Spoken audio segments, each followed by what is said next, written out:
പത്തനംതിട്ട ജില്ലയിലെ അടൂരിന് സമീപം സ്ഥിതി ചെയ്യുന്ന ഏഴംകുളം ദേവി ക്ഷേത്രത്തിന് നൂറ്റാണ്ടുകളുടെ പഴക്കമുണ്ട്.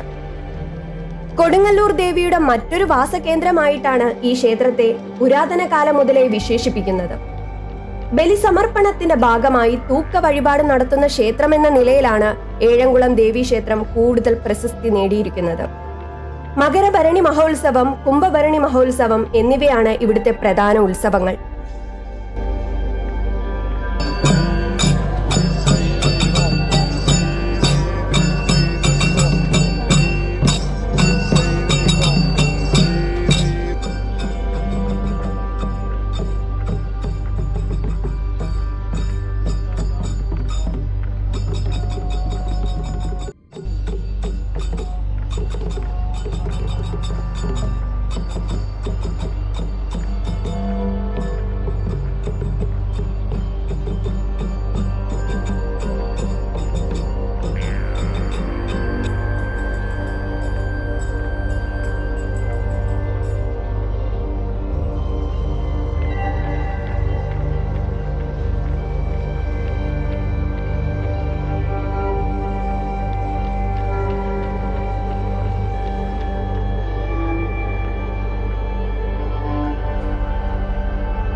പണ്ടുകാലത്തുണ്ടായിരുന്ന നരബലിയുടെ ചരിത്രത്തിലേക്ക് കൊണ്ടുപോകുന്ന ഒരു ചടങ്ങാണ് ഇവിടുത്തെ തൂക്ക വഴിപാട്.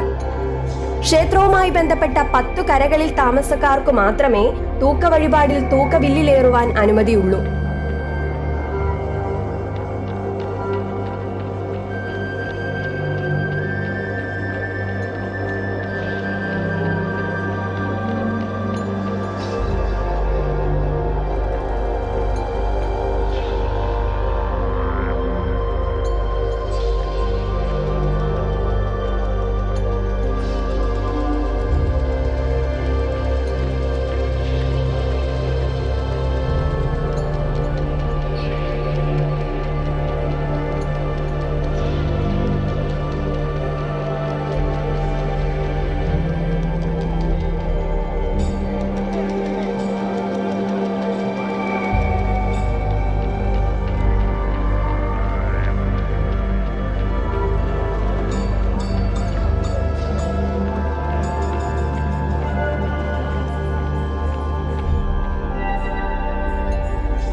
പട്ടുടുത്ത് തലപ്പാവും കച്ചപ്പുറവും ധരിച്ച് അരിമാവിൽ ചുട്ടികുട്ടി ചന്ദനം തൊട്ട് വ്യത്യസ്തമായ വേഷവിധാനമാണ് തൂക്കക്കാരുടേത്. ഋതവും പയറ്റുമുറകളും ഒക്കെ അഭ്യസിച്ച ശേഷം മാത്രമേ തൂക്കവില്ലിലേറുവാൻ അനുമതിയുള്ളൂ. തൂങ്ങിക്കിടന്നുള്ള പയറ്റുമുറകൾ കഴിഞ്ഞ് തൂക്കുവില്ലിൽ ക്ഷേത്രത്തെ വലം വെച്ച് വില്ലിൽ നിന്നിറങ്ങി ക്ഷേത്രത്തെ നടന്നു വലം വെക്കുമ്പോൾ മാത്രമാണ് വഴിപാട് പൂർത്തിയാകുന്നത്.